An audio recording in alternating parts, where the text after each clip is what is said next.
بسم اللہ الرحمن الرحیم۔ السلام علیکم۔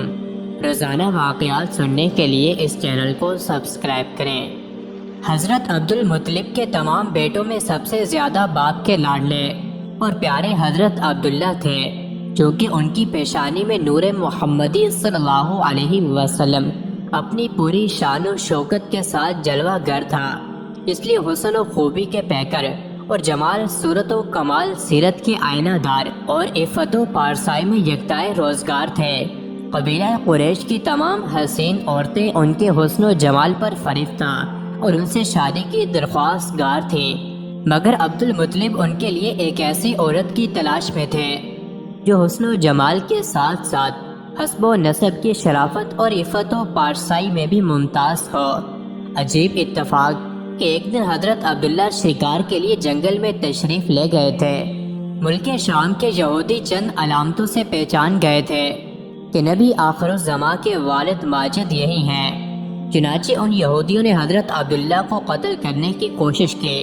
اس مرتبہ بھی یہودیوں کی ایک بہت بڑی جماعت مسلح ہو کر اس نیت سے جنگل میں گئی کہ حضرت عبداللہ کو تنہائی میں دھوکے سے قتل کر دیا جائے، مگر اللہ تعالیٰ نے اس مرتبہ بھی اپنے فضل و کرم سے بچا لیا۔ عالم غیب سے چند ایسے سوار ناگہاں نمودار ہوئے جو اس دنیا کے لوگوں سے کوئی مشابہت ہی نہیں رکھتے تھے۔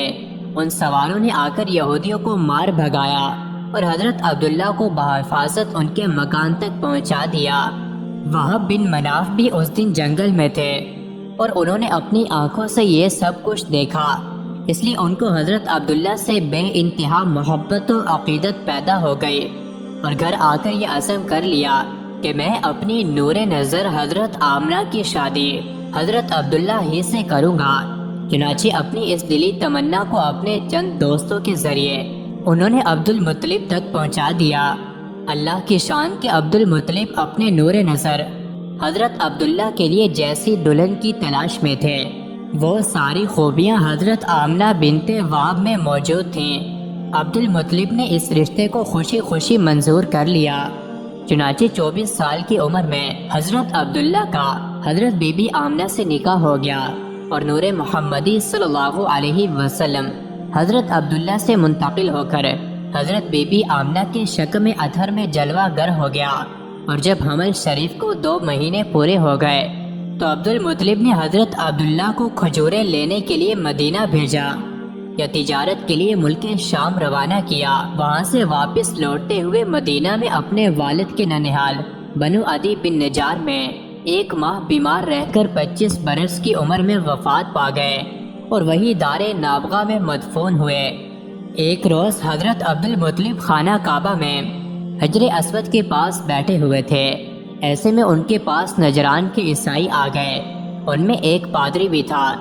اس پادری نے عبد المطلب سے کہا، ہماری کتابوں میں ایک ایسے نبی کی علامات ہیں جو اسماعیل علیہ السلام کی اولاد میں ہونا باقی ہے۔ یہ شہر اس کی جائے پیدائش ہوگا، اس کی یہ نشانیاں ہوں گی۔ ابھی یہ بات ہو رہی تھی کہ کوئی شخص آپ صلی اللہ علیہ وسلم کو لے کر وہاں آ پہنچا۔ پادری کی نظر جو ہی آپ پر پڑی وہ چونک اٹھا۔ آپ کی آنکھوں، گھر اور پیروں کو دیکھ کر وہ چلا اٹھا، وہ نبی یہی ہیں، یہ تمہارے کیا لگتے ہیں؟ عبد المطلب بولے، یہ میرے بیٹے ہیں۔ اس پر وہ پادری بولا، تب یہ وہ نہیں، اس لیے کہ ہماری کتابوں میں لکھا ہے کہ اس کے والد کا انتقال اس کی پیدائش سے پہلے ہو جائے گا۔ یہ سن کر عبد المطلب بولے، یہ دراصل میرا پوتا ہے، اس کے باپ کا انتقال اس وقت ہو گیا تھا جب یہ پیدا بھی نہیں ہوا تھا۔ اس پر پادری بولا، ہاں یہ بات ہوئی نا، آپ اس کی پوری طرح حفاظت کریں۔ حضرت عبداللہ بن زبیر رضی اللہ عنہ اپنے والد سے نقل کرتے ہیں کہ قبیلہ لہب کا ایک آدمی فال نکالنے والا تھا۔ جب وہ مکہ آتا تو قریشی اپنے لڑکوں کو اس کے پاس لے جاتے، وہ ان کو دیکھ کر ان لڑکوں کے بارے میں انہیں فال دیتا تھا۔